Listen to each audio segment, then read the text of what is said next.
तो अभी तक जो हम मैथ पढ़ रहे थे उसका नाम क्या था भाई? अर्थमेटिक, जिसमें हम लोग नंबर से खेलते हैं। अब हम किससे खेलने वाले हैं? अलजेब्रा में अल्फाबेट बोल सकते हो या कोई सिंबल बोल सकते हो, मतलब वेरिएबल। वेरिएबल क्या है? जिनकी वैल्यू वैरी करती रहे। वैरी का मतलब ये होता है बदलती रहे। जैसे कि नंबर क्या था भाई? 2 तो 2 ही रहेगा, 500 ही रहेगा।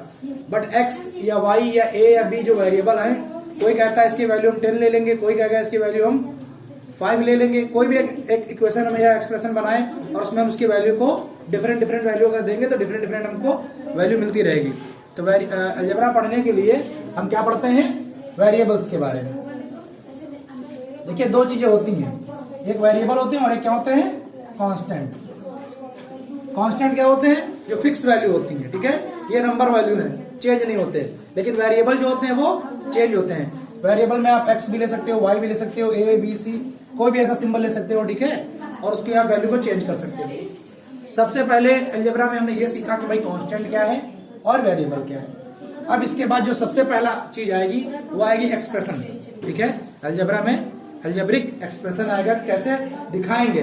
जैसे भाई आपने अर्थमेटिक में नंबर को दिखाया 2 4 5 प्लस 3 5, या अगर ऐसे लिखा हुआ है, ऐसे कुछ लिख दिया, तो आप कहेंगे भाई 2 और 4 को हमने ऐड किया है।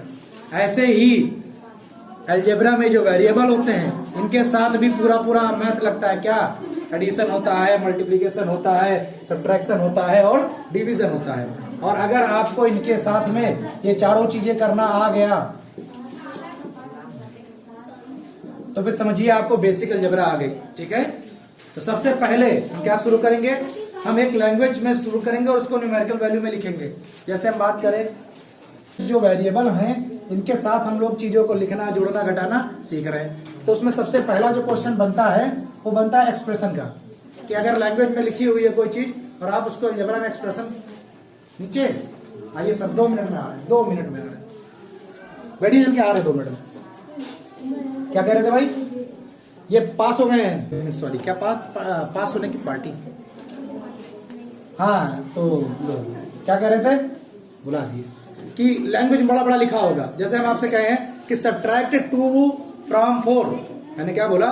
सब्ट्रैक्ट 2 फ्रॉम 4, मतलब 4 में से 2 को घटाओ, तो आप तुरंत लिखोगे 4 और उसमें से 2 घटा दोगे, कहोगे लीजिए सर हो गया। मैंने जो बोला था वो वर्ड फॉर्म में था और आपने जो लिखा वो न्यूमेरिकल फॉर्म में है। वैसे ही जब अलजेब्रा में आया तो ये प्रॉब्लम कैसी लिखी है? वर्ड फॉर्म में, और हम चाहते हैं कि आप इसको किसमें लिखो? वेरिएबल्स में लिखो। तो सुनो क्या कह रहा है? कह रहा है सब्ट्रैक्शन करो। सब्ट्रैक्शन का मतलब क्या होता है? माइनस कर दो। ऑफ का मतलब का, और किससे? फ्रॉम का मतलब से। किससे घटा दो? y से।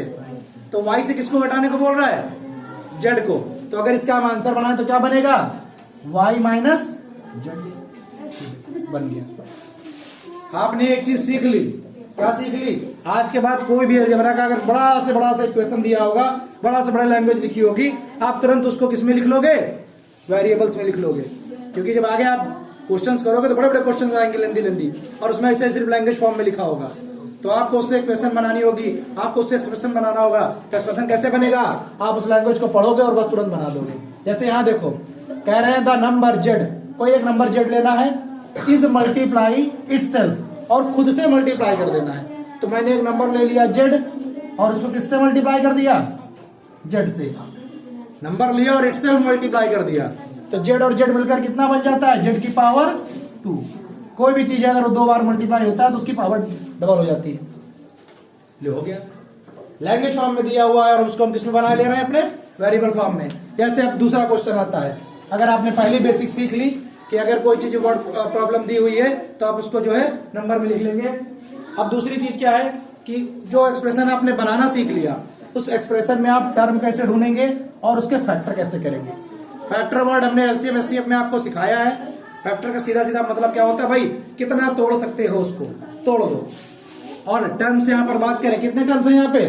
देखो 1 2 3, तो 3 टर्म निकले एक ही एक्सप्रेशन में। तो टर्म्स इसमें कौन हो जाएगा? 1x और x।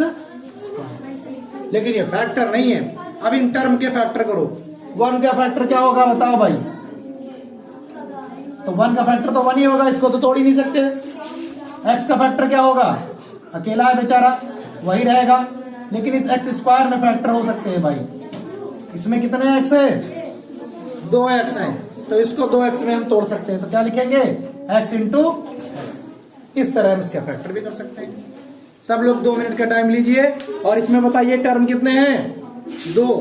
लेकिन फैक्टर करोगे तो इसके अलग हो जाएंगे और इसके अलग। बनाओ मेरी तरह।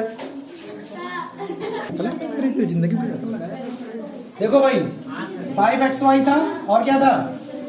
7x²y। ये लिखना हम सीख चुके हैं, ठीक है। अगर ये लिखा होगा तो क्या लिखा होगा?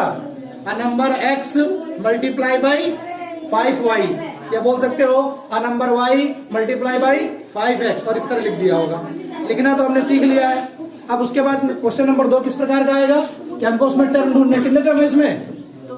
2 है। उसके बाद क्या हमसे पूछेगा? फैक्टर बनाना। फैक्टर करो भाई। इसके फैक्टर कितने बनेंगे?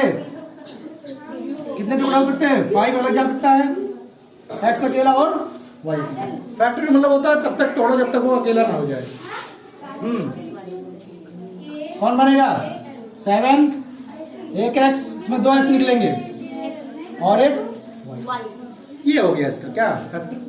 इतना आसान था भाई। चलिए, नोट हुआ? अरे तो वीडियो में आ रहा है। चलो, कहानी तुम